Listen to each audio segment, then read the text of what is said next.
I think we can get started. First of all, welcome everyone. Just to let you know, we're recording this session. I think Zoom should have let you know. And we've also enabled a live transcript for closed captioning. You may find that option on the control bar that usually appears at the bottom of your Zoom screen. So we're extending the warmest welcome to the second ASLE Spotlight of 2022 on the topic of entangled geographies. And my name is Matt Henry. I'm an assistant professor. And I'm so happy to be able to participate in today's event. I'm zooming in from the University of Wyoming in Laramie, located on the ancestral and traditional homelands of the Cheyenne, Arapaho, Crow, and Shoshone peoples, along with other native tribes who call the Great Basin and the Rocky Mountain region home. And we at the University of Wyoming recognize, support, and advocate alongside Indigenous individuals and communities who live here now and with those forcibly removed from their homelands. For those of you joining the ASLE event for the first time, we just, again, want to extend a hearty welcome. We're so glad for you to join us today and invite you to help sustain and further our work by becoming an ASLE member if you're not already part of the association. Hi, everyone. My name is Jen Ladino. It's great to see you all here. I'm a professor of English, former VP of ASLE, and it's my pleasure to be part of this event today and to welcome you all. I'm zooming in today from Moscow, Idaho, which is located on the homelands of the Nimiipuu or Nez Perce peoples. And I'm zooming, I'm going to extend the University of Idaho's land acknowledgement. Our university extends gratitude to the Indigenous people that call this place home and have since time immemorial. UI recognizes that it's our academic responsibility to build relationships with Indigenous people to ensure integrity of tribal voices. This is a work in progress, I would add, and all land acknowledgements are imperfect and just a starting point for action. ASLE's leadership launched this new series last year to elevate the work of our members in creative writing, scholarship, public engagement, and more. We're excited to continue to foster connections with new public audiences through these spotlight events. Again, please do remain on mute. One more note, we'll have time for questions later. Matt and I will try to keep ours brief, although we have so many things we want to talk to these brilliant panelists about. Please do use the chat to post questions and try to keep them concise. Don't model it on mine, I'm terrible at this, but we only have brief minutes together, so we appreciate concision where possible. Before we hear from the panelists, I'm just going to introduce Matt Henry in a bit more detail. Matt is Assistant Instructional Professor in the Honors College and affiliate with the School of Energy Resources at the University of Wyoming, where his teaching, research, and community engagement work focuses on environmental and climate justice, rural social resilience, water issues, and the transition to renewable energy in the Intermountain West. His forthcoming book, Hydro Narratives, Water, Environmental Justice, and a Just Transition, which will be out this year, it looks like, with the University of Nebraska, great press, explores how narrative and storytelling support environmental justice advocacy in water insecure communities in North America. Thanks so much, Jen, and I'm happy to introduce my wonderful co-host. Jennifer Ladino is a professor of English at the University of Idaho, core faculty in environmental science, and a co-founder of the Confluence Lab, which incubates and implements creative interdisciplinary research projects that bring together scholars in the humanities, arts and sciences, and community members to engage environmental issues in the state of Idaho and beyond. And she is the author of Memorials Matter, Emotion, Environment, and Public Memory at American Historical Sites, Reclaiming Nostalgia, Longing for Nature in American Literature, and co-editor with Kyle Bladow of Affective Eco-Criticism, Emotion, Embodiment, and Environment. So now it's my pleasure to introduce our panelists, and they're going to talk a little bit, so we'll just alternate introducing them. So first, I'd like to introduce Elizabeth Carolyn Miller, professor of English at the University of California, Davis, where she teaches 19th and early 20th century literature, as well as courses in the environmental humanities. And subject of our discussion today, Extraction, Ecologies, and the Literature of the Long Exhaustion through Princeton University Press, which came out in 2021, is her third book. So I'll give it up to Dr. Miller. Thank you so much, Matt. It's really a pleasure to be here. I want to just start off by saying that I'm zooming in from UC Davis, which is a land grant campus on the traditional lands of the Patwin peoples. And I just want to also say briefly, thanks so much to the organizers and moderators and to my fellow presenters. And thanks to everyone in the audience who's taken time out of their day to come to this event. Happy Earth Day to everybody. I hope you'll all get a chance to get outside and off Zoom at some point today. So I'm just going to talk really briefly about my new book, Extraction, Ecologies, and the Literature of the Long Exhaustion. It's a study of the long environmental cultural legacy of industrialized, imperialized extraction. This is a mode of human relations with the natural world that emerges in the early 19th century with the birth of the fossil economy and the attendant rise in large-scale mineral resource extraction. Extraction Ecologies focuses on the ways that the literary archive bears witness to industrial extraction's transformation of the world and to the rise of what Bruce Braun has called a vertical nature, underground, stretching miles below the Earth's surface. The specific period on which my book focuses begins in the early 1830s with the decisive shift to steam power in British manufacturing and distribution, and it ends in the late 1930s with the dawn of the nuclear era, which brought new imaginings of post-extractive energy sources. What I hope to capture with this chronology is a period when Britain and the British Empire, the first fossil-fueled society, came to understand itself as an empire thoroughly dependent on extraction. So that is to say, an extraction-based society bound up with the mining of underground material with no viable alternative capable of preserving existing social relations. My study proceeds from the idea that the extraction of underground mineral resources, not only coal, but also gold, iron, tin, copper, silver, and more, can be conceived of as a singular activity, and that this activity of mineral resource extraction was bound up with a new cluster of socio-environmental conditions, extractivism. Extractivism names a complex of cultural, discursive, economic, environmental, and ideological factors related to the extraction of underground resources on a large industrial scale.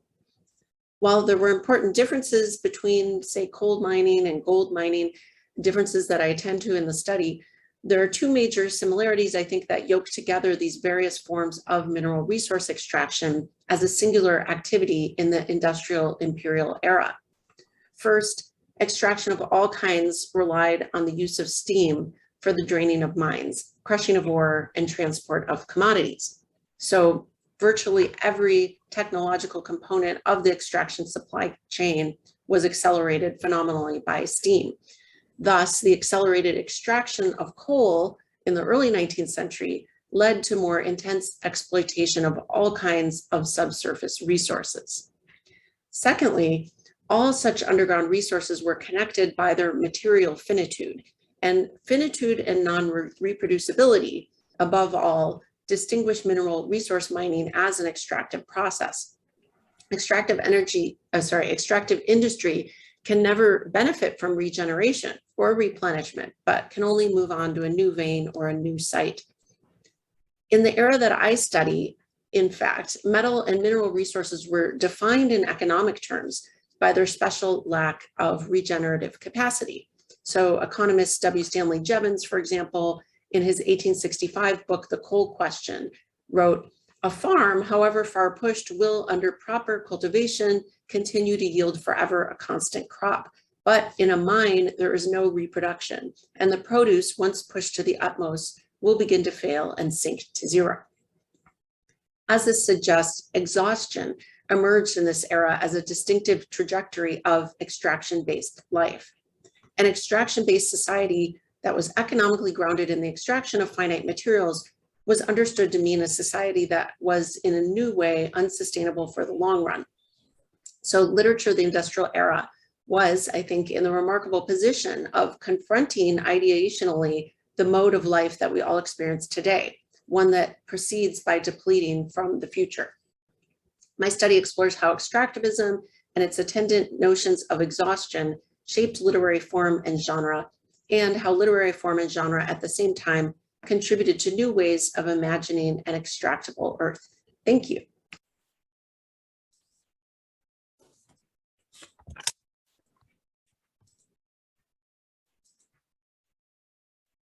Thank you so much, Professor Miller. That was brilliant. And I'm sure there will be a lot of questions about your book, which I can't wait to pick up.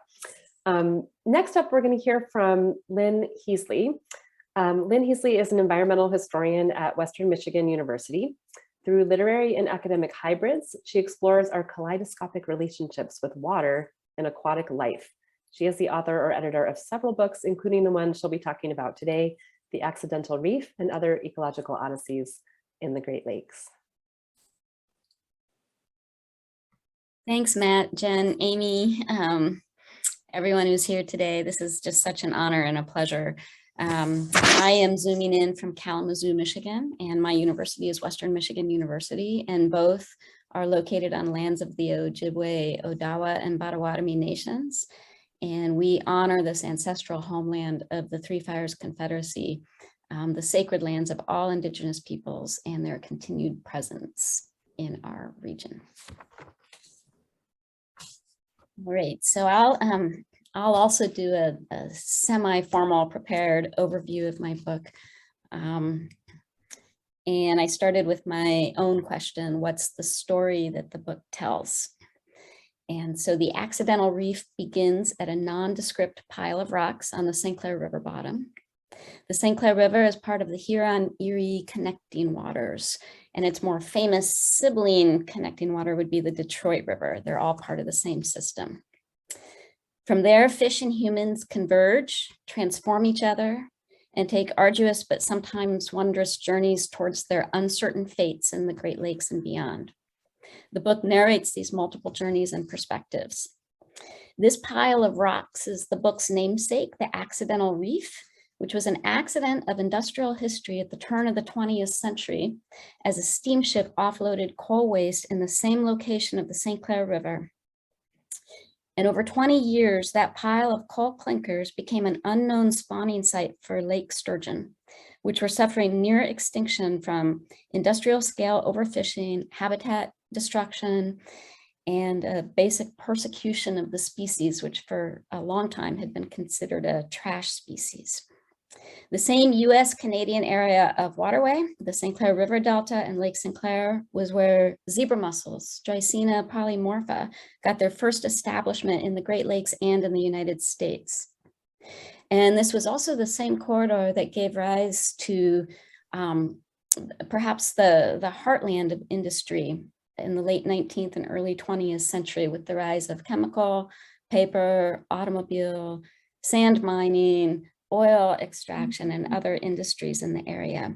And one legacy of that was an intensity of toxic pollution from the petrochemical industry, which was some of the worst in the country and harmed Anishinaabe peoples, including two sovereign First Nation reserves in the St. Clair River. And so begin our many entwined ecological odysseys.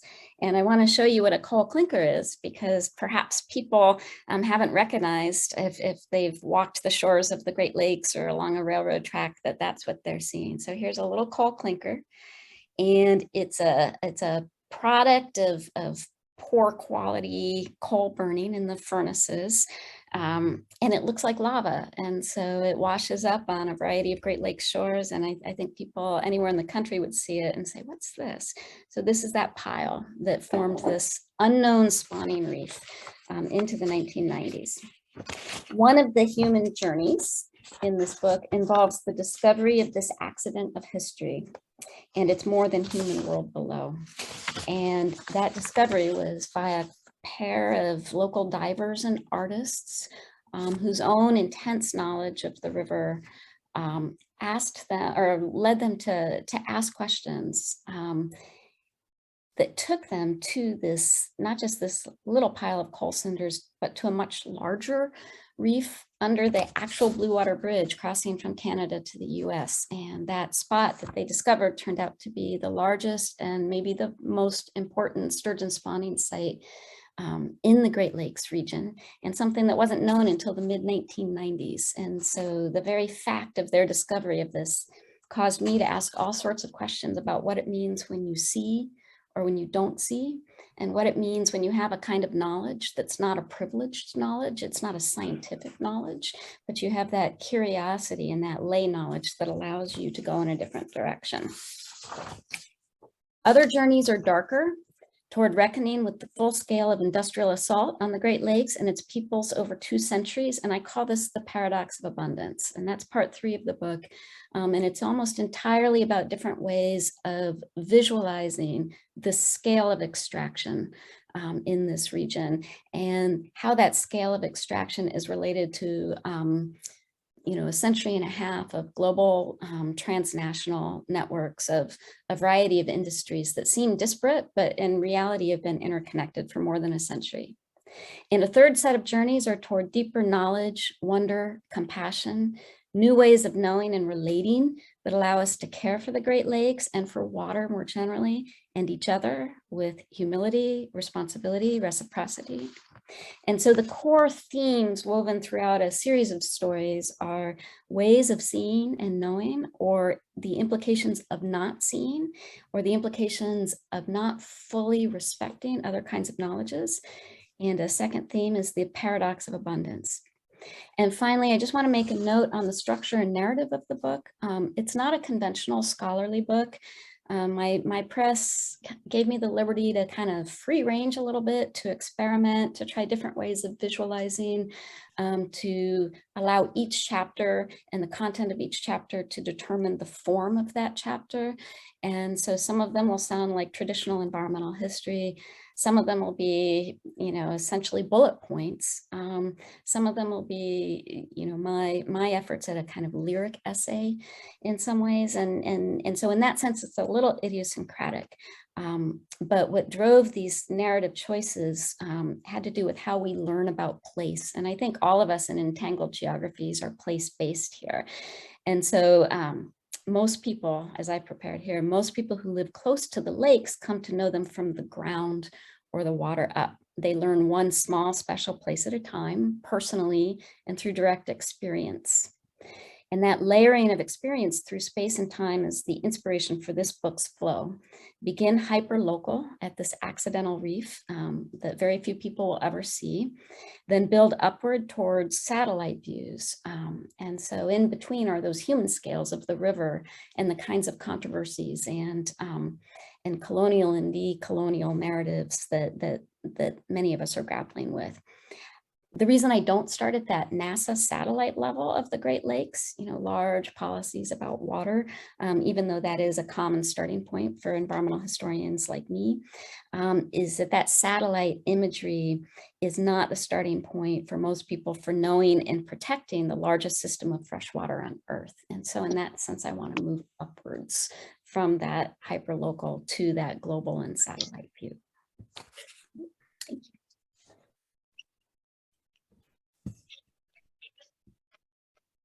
All right, great, Lynn. Thanks so much. Just echoing the comments about how gorgeous the cover is, which reflects how gorgeous the writing is in your text. So I'm eager to talk more about it during the Q&A. Next up, we're going to hear from Amanda M. Smith, who's an assistant professor of literature at the University of California, Santa Cruz, where she specializes in 20th and 21st century Latin American literatures and cultures through an environmental lens. Okay, yeah, thank you, Matt, and thanks to Amy and Bridget for organizing, to my co-presenters and to the moderators, to all of you for being here. I'm speaking to you today from the unceded territory of the Awaswa-speaking Yupi tribe, which is today represented by the Amamutsun tribal band. So my book, Mapping the Amazon, Literary Geography After the Rubber Boom, is, broadly speaking, it's about how representations of place can actually shape the worlds that we sense and co-construct. And this project began with an observation, which was that since the end of the Amazon rubber boom in the 1920s, Amazonia has inspired a number of novels about the violence that undergirds industries in the region, extractive industries. And those novels all obsess over the role of faulty maps in the continuous commodification of the forest. So I wondered why intellectuals were turning to fiction, and particularly the novel, to contest the region's cartographic records. I wondered that, as authors were highlighting the ongoing effects of other institutional representations of Amazonia, were there real impacts to their literary mappings entering the cultural market? As they were sort of wielding literary discourse to call attention to harmful omissions in other Amazonian cartographies, What might they also have inadvertently missed in their novel maps? And how does geographic erasure and literary mappings resemble and differ from other forms of geographic erasure? In other words, what are the stakes of literary cartographies? So in Amazonia, the relationship between mapping and extractivism is well documented. You're looking at the first methodical scientific map of the entire course of the Amazon River by French geographer Charles-Marie de la Condamine. So if you just go to the next slide bit, there you go. So on this map, alongside lines meticulously rendered with precision instruments, there appears, as Neil Staffier has pointed out, an unobserved lake as a placeholder for the site of El Dorado. So first scientific map, unobserved lake for El Dorado. And you can go to the next little click there as well to blow it up. Oh, yeah. So from the earliest efforts to chart the expansive and heterogeneous region laced together by the world's largest river and its tributaries, projections of mythical wealth were authorized by systematized geographic data. Science and fantasy have co-constructed the region as a place where the search for legendary treasures is tautologically justified by their indisputable position on the map. Europeans filled voids in their cartographic archive of the river basin with images of unclaimed riches. And today, Amazonia designates a quintessential extractive zone that is, according to Macarena Gomez Barris, a biodiverse region reduced to capitalist resource conversion by colonial and neo-colonial tools and technologies. So from this haphazard search for gold and cinnamon during the colonial period to the systematized extraction of latex from rubber trees during the Amazon rubber boom of 1850 to 1920, and into the 20th and 21st century logging, mining, and oil industries, identifying Amazonian resources and obscuring the harmful effects of removing them has indelibly transformed the river basin. The large-scale pan-regional rubber economy first made it possible to imagine Amazonian backwaters neatly flowing into a network of global supply chains. Mass exportation commenced in 1850. It surged with the 1890 bicycle boom in the United States and then with the automotive industry. Population exploded in what were then sleepy jungle towns, Iquitos, Peru, and Manaus, Brazil. And to fuel the economy, rubber barons bound their workers to servitude with insurmountable debt. Many indigenous communities migrated to avoid being captured for labor, domestic servitude, and prostitution. The entire social geography of the region was transformed. Now, in the century following the rubber boom, after it went bust, there was this body of Amazonian novels that has grappled with the human and ecological toll of this massive structural and social reorganization caused by the demand for rubber and solidified by later industries. In 20th and early 21st century Amazonian novels, maps are ubiquitous tropes that draw attention to the role of mapping in instrumentalizing Amazonia as a stockpile of raw materials for the world beyond it. In such novels, mapping also becomes an aesthetic framework to contest that process. The fictional narratives chart the river basin otherwise, crafting stories of human and ecological loss to highlight the affective experience of extractivism in contrast to the material production of passive resources.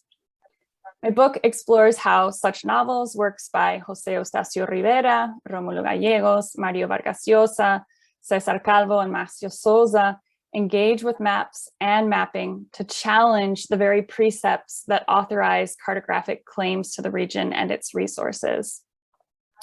These authors use fiction to plot some of the fictional qualities of official nonfiction representations of Amazonia, namely their affirmations of forest riches and their denial that anything stands in the way of acquiring them. But mapping always necessarily involves abstraction and reduction, even in literary maps. And so their narrative maps are no exception. And I show in the book how as they expose one omission, they produce another, and those omissions often have had lasting impacts in the region. Thanks.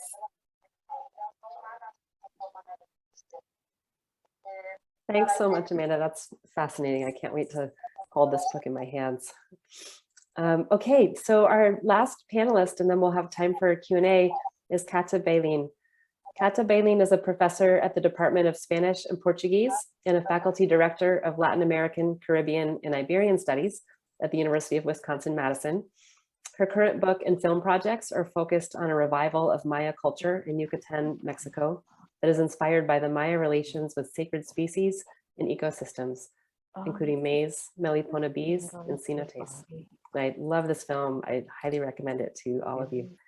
Etta, it's all you. Well, thank you so much for having me. I really feel honored, and I'm speaking from University of Wisconsin-Madison, which lies on the ground of Ho-Chunk people, to which we always express our gratefulness. And I also would like to say thank you to ASLE for the subvention for the film. That's the way I think we kind of first met with Amy. We applied for a subvention grant to finish the film. So I'm going to start to tell you, telling you a little bit about how the project began. I was doing research on the resistance of Mayan beekeepers against genetically engineered soy in Merida. Starting to interview activists. It was July 2016, and hurricane arrived to the area. The city was drenched in the rain, and I was going to the airport to pick up one of my collaborators, and got completely cold and wet and had to enter into a place to have some soup to heat myself. And most of the places were closed. One open but completely empty place where I entered had beautiful Mayan culture-inspired decoration all around. And I ordered sopa de lima. The person who served me the soup started asking me questions, what I was doing there. And when I said that I wanted to learn, he sat next to me and said that he hated researchers, American researchers, Western researchers in general, all researchers who were coming to learn about Mayan culture and then turn them into objects and present them through the filter of their subjectivity in their books. So I said, oh, wow, what am I going to do?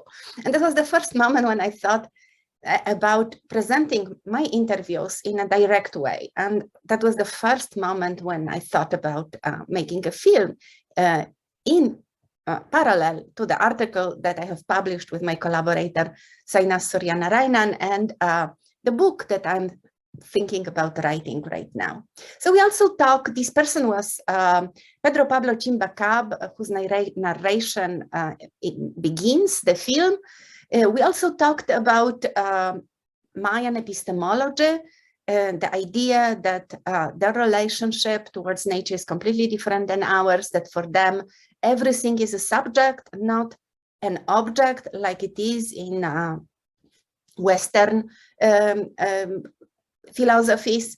And that interview with Pedro Pablo Chimbacab starts the film because I wanted to filter the story that I'm telling through this conceptual framework to show that the story is not just about resources. It's not struggle about resources, but that a world based on complex network of relationship between human and non-human subject that evolved for thousands of years without losing equilibrium is threatened.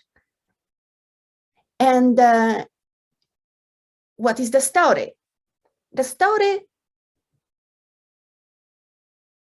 formally begins in 2011 when Yucatec Mayan honey is rejected by European authority at the port of the Parche in Progreso near Merida due to high levels of transgenic pollen. It's caused by the transformed way that European authorities measure the contamination in the honey, but that moment wakes up Mayan beekeepers who suddenly realize that during the recent years they have been surrounded by the plantations of soy that is genetically modified. Now, genetically modifying plants is a technology which is invisible right? So no one suspects serious consequences that it can have for forests that need to be cut, for such huge plantations to be planted, for human health that is threatened because the toxic substances accompanying agriculture flow to the subterranean waters and become a component of water that most of the people drink, and most of all to that complex world of relationships that has been there for thousands of years and that is now beginning to collapse. And in that world, the main relationship that we try to highlight in the film is a relationship between Mayan people and Melitona bees. Melitona bees are sacred bees for the Mayan people that have been kept for thousands of years. And the idea that we present in our publication and in the film is that it is thanks to this relationship that Mayan people managed to build a very strong coalition and lead a debatably successful struggle against the model of development in their region that they questioned. Thank you. Okay, thank you so much, Kata. I'm really excited to hear what questions our audience members have. And before we do that, Jen and I are going to ask 2 questions, and then as time allows, we'll ask 1 to 2 audience members who have asked questions in the chat to unmute and pose their questions. So hopefully we can get through several questions here. And I'm just going to start, and then I'm just going to ask 1 question, and it's for all 4 of you. I'm really struck by the notions of extraction and counter-extraction and how they pervade each of your works in a lot of different ways. There's some conventional notions of mineral extraction, as well as the sort of phenomena of extractive research practices that Kata just mentioned, for instance, or knowledge generation. And there are also discussions or efforts to resist mapping that presumes access to indigenous lands and citizen science and imagined and alternative intersections between energy and culture. So I was just going to ask each of you to speak to the potentialities and the limits of storytelling and imagining alternatives to extraction or extractivism.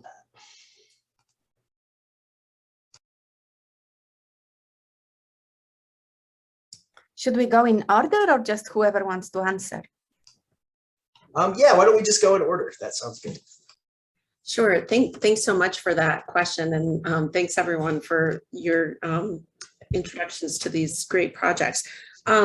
So, I mean, in terms of thinking about the potentials or limits of storytelling, you know, in terms of imagining alternatives to extraction, I think I would say that, you know, my book is focused on literary genre really, and about the development of particular kinds of literary genre in the era of extractivism, because genre is something that stays with us across time. So I think even, you know, though I'm looking at 1830s to 1930s, a lot of the kind of like narrative formations that come into play in that period, you know, have remained with us and still continue to shape the stories that we tell about the environment and our relationship to it. So some of the genres that I look at are more like realist genres, which I see as, you know, representing extraction more like as it is in the period, but on like a bigger scale than individuals can represent. So this goes along with kind of conventional ideas about realism being able to represent totality in certain ways. So like a multi-generational novel can kind of like, you know, look at a bigger expanse of time and the kind of, you know, consequences for the future of certain actions, or, you know, like an adventure novel that takes place over a wide, you know, space, can talk about like how different parts of the world are related. So like, you know, the site of consumption and the sacrifice zone where the resources come from. But in terms of imagining alternatives, I think the section of my book that most gets into that is the speculative fiction section, which looks at, you know, different kinds of imaginings of like post-extractive society, you know, from within this moment of kind of anxiety about resource finitude. So I'll just mention one text that I talk about, which is Sultana's Dream, by Rokeya Sakawat Hussein. And this was a short story that came out in 1905 about a solar-powered feminist utopia. And it's really fascinating because, you know, unlike a lot of the energy speculative fictions I look at in the book, it's not this totally like imaginary type of energy, but it's actually based on, you know, research into solar power in the 19th century, you know, and it, to me, it sort of represents this kind of like path that could have, you know, been explored further, right? That Sakawat Hussein is really suggesting there's a connection between, you know, patriarchy and extractivist energy by imagining this like female ruled solar powered utopia. But the way that she sort of imagines a whole society based on solar is also, like I said, kind of representing another path that we didn't go down. Thank you.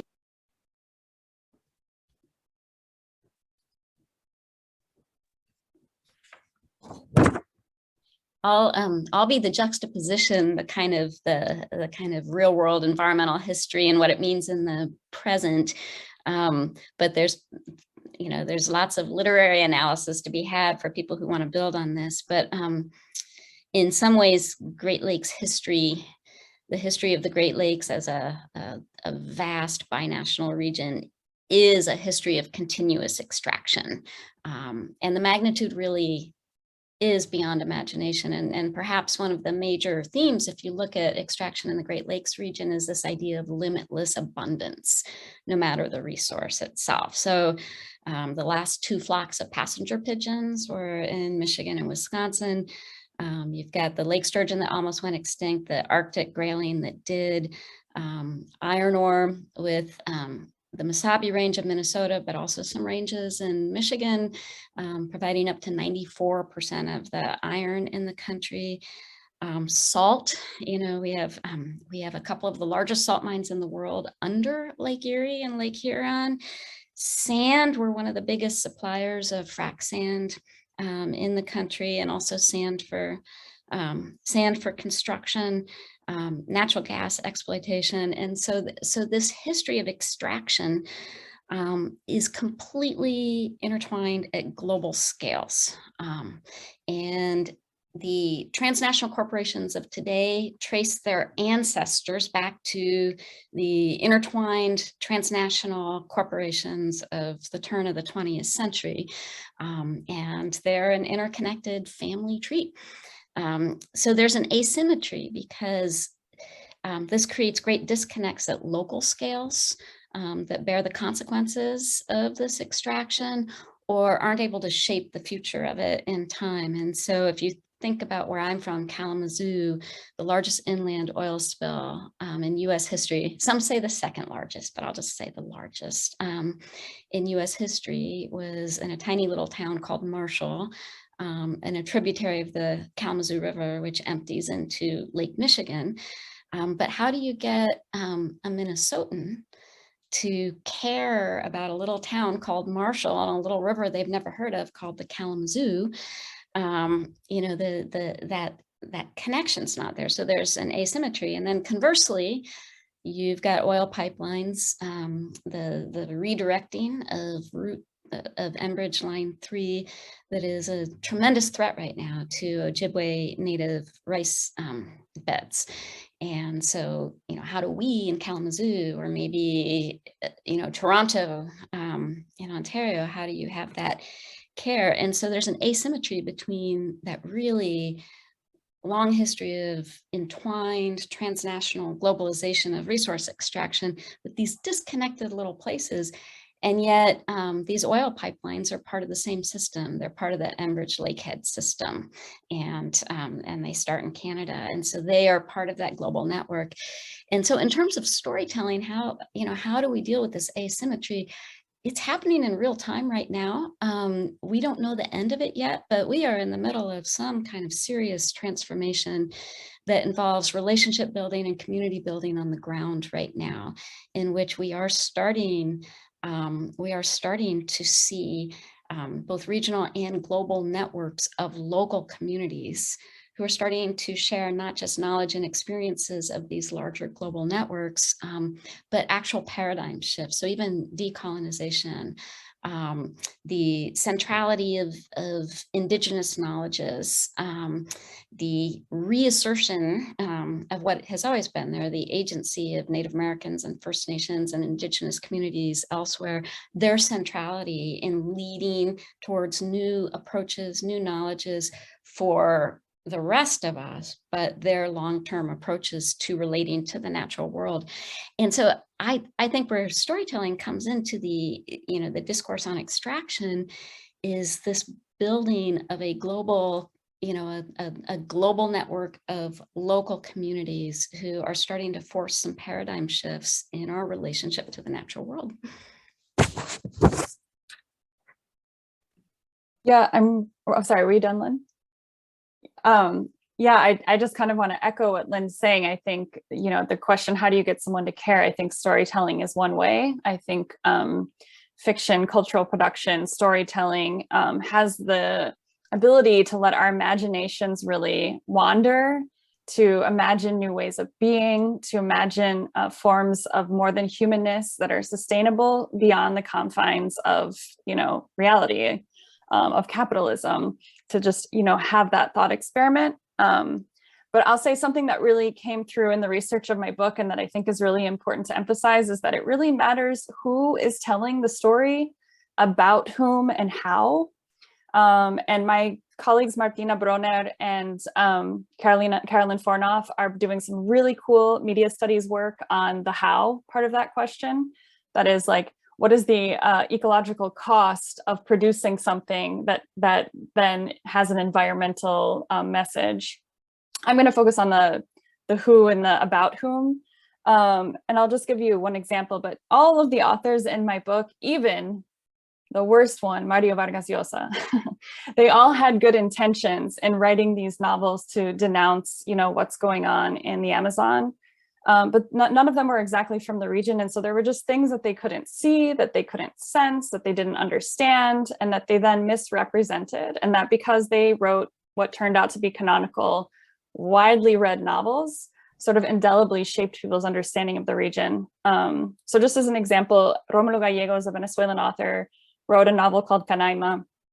And Canaima in the book is sort of this spirit, this sort of anti-extractivist spirit that he's writing against President Vicente Gomez's economic policies at the time.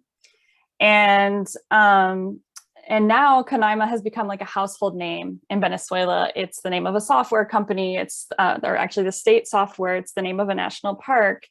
But Canaima is also a form of shamanism. And it's such a powerful word that the Pemón intellectual Ricardo Delgado says it should not even be uttered. And yet today there are around 30,000 Pemón people living in Canaima National Park. And they are fighting to maintain traditional stewardship practices in a national park space that outlaws, generational practices. So this is just an instance of somebody extracting indigenous culture to add sort of a local color to this anti-extractivist fight. And it's taken on this whole new meaning. And yeah, I mean, the book does something important maybe for a certain kind of reader at the time, right? But the who is writing and about whom is really quite important in this sort of community coalition building that Lynn was talking about. Okay, so my turn. Extraction in my work. Well, first, most obviously, there is extraction. The monocrops are agricultural extraction project, right? There is extraction of nutrients from the soil. But what has to happen for this extraction to be possible is also part of that extraction process. The forests have to be cut. The people who live in those forests, from those forests, need to be pushed away.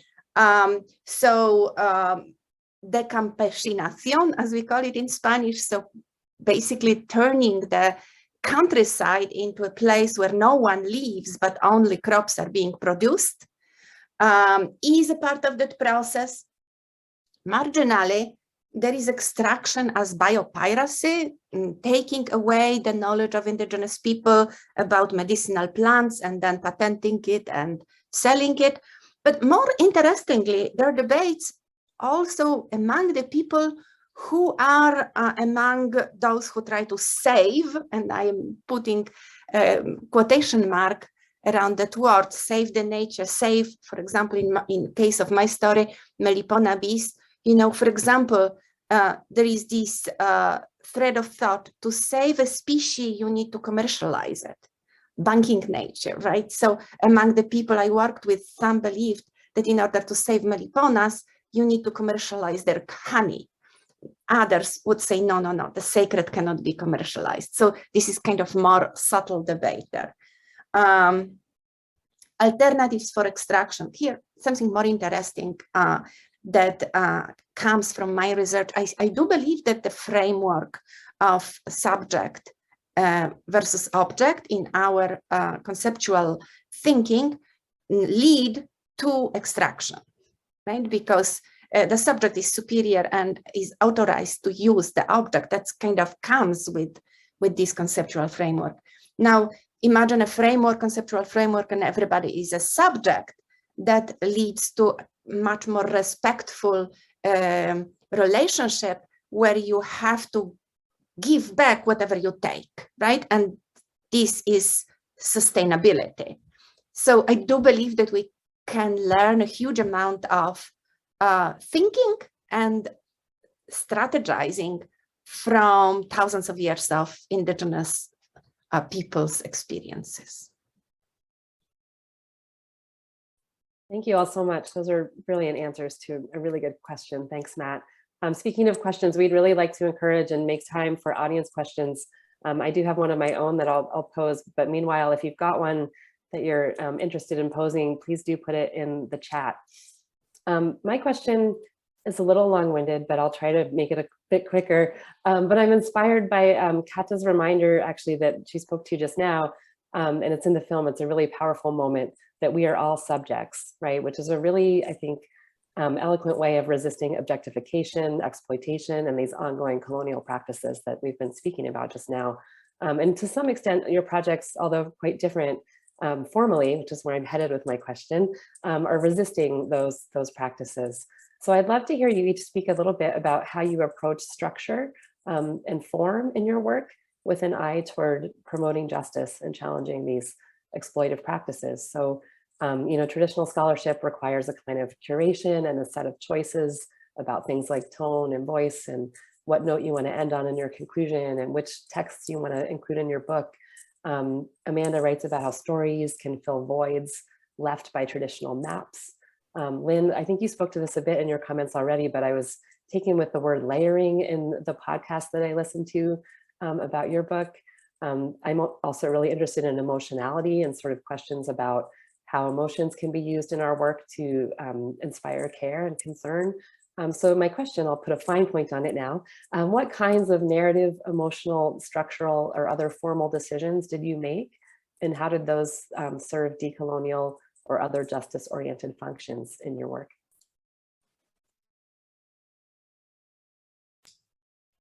Thanks so much for that question, Jennifer. I'll try to just be really brief because I know we're getting you know, low on time, and there are 3 other speakers to go.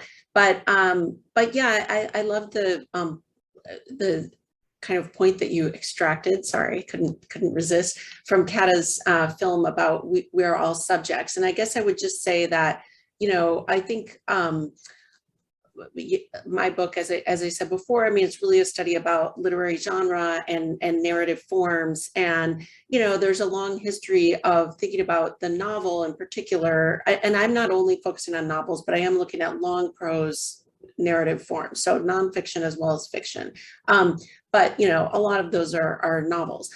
And, you know, there's a long history of thinking of the novel as being a very individualist form, right? Because of the Bildungsroman, you know, and it has a middle class bias as well, right? If we look at the long history of it, it tends to tell the story of, you know, kind of middle class individual. I think that question, we're all subjects. I mean, how, thinking about the literary forms that we've inherited, and how perhaps they have these biases toward, individualist and capitalist modes of thinking. I guess I would turn that around in some ways and say that, the skills that we use as literary critics in reading these books are the kinds of skills that make us attentive to these questions around, subject and object and storytelling, right? And kind of like the reimagining that you're talking about, forms of art that, maybe would be more collective, or where, there could be a voice that's not subject and object, right? That although we've inherited forms that maybe are not geared toward justice in the way that you're framing it in the question, at the same time, the work that we do as a discipline is what makes us attentive to the kind of like discursive domains, through which cultural change needs to happen, along with material and economic change.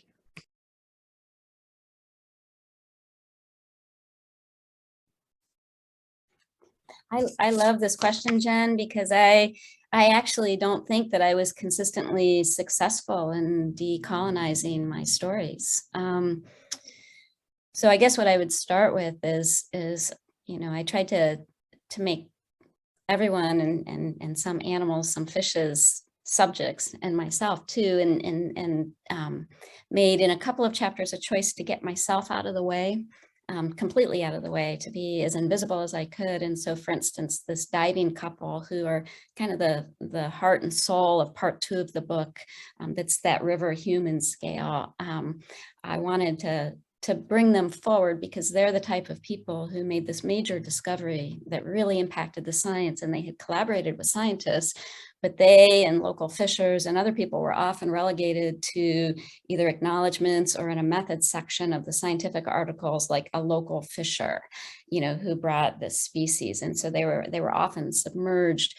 And so, I made a choice in a chapter where I wanted to present what they see on the river bottom to get myself out of the way. And I just structured the chapter entirely around their voices. I was nowhere to be seen. And so each vignette, I organized it and gave each vignette a theme so that people could follow it, but it was their voice. So I felt like that was successful. It foregrounded the incredible knowledge they had, and they trusted me with that. On the other hand, there was a chapter that I call a not so objective introduction to the fish consumption advisory that involved the impacts of toxic pollution. And it would have been an absolutely egregious choice to not talk about the impact on the First Nations in that area, because they're also the ones leading the solutions too. And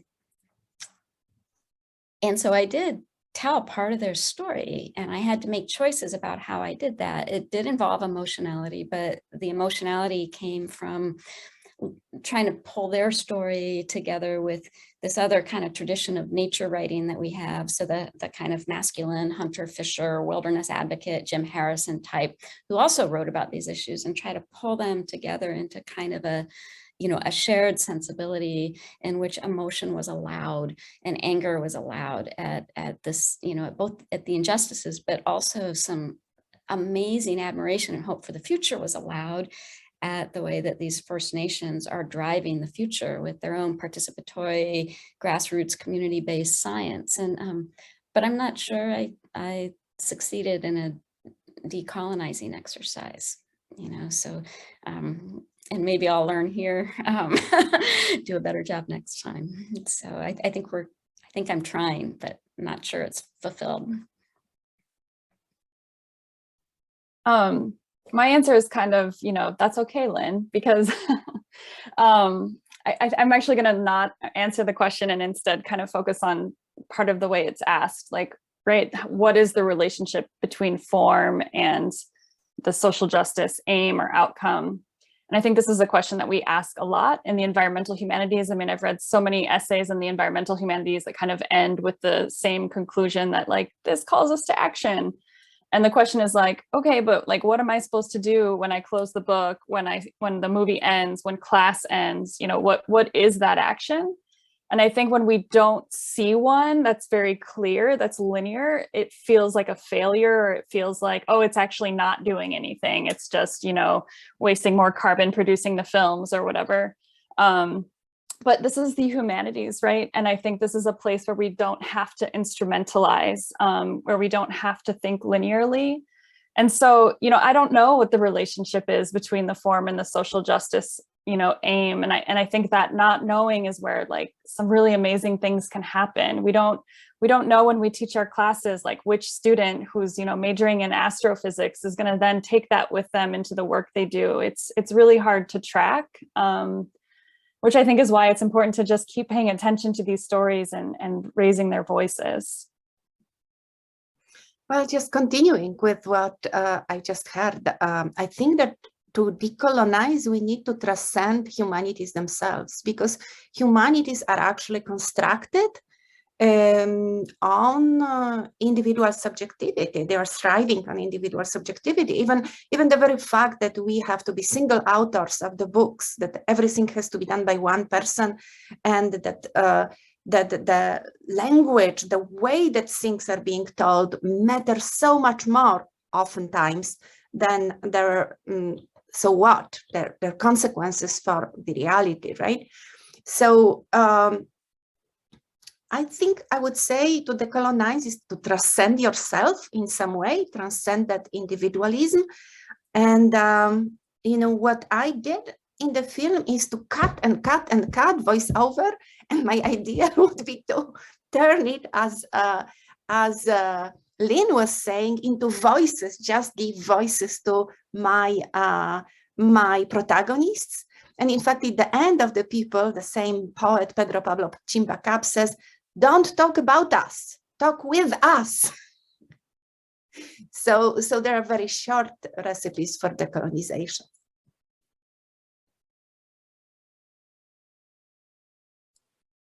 Thank you all. Those were great answers. Really, really thoughtful. You've given me a lot to think about. It looks like we're out of time. I didn't see any questions come up in the chat. Does that mean we thank our panelists and sign off?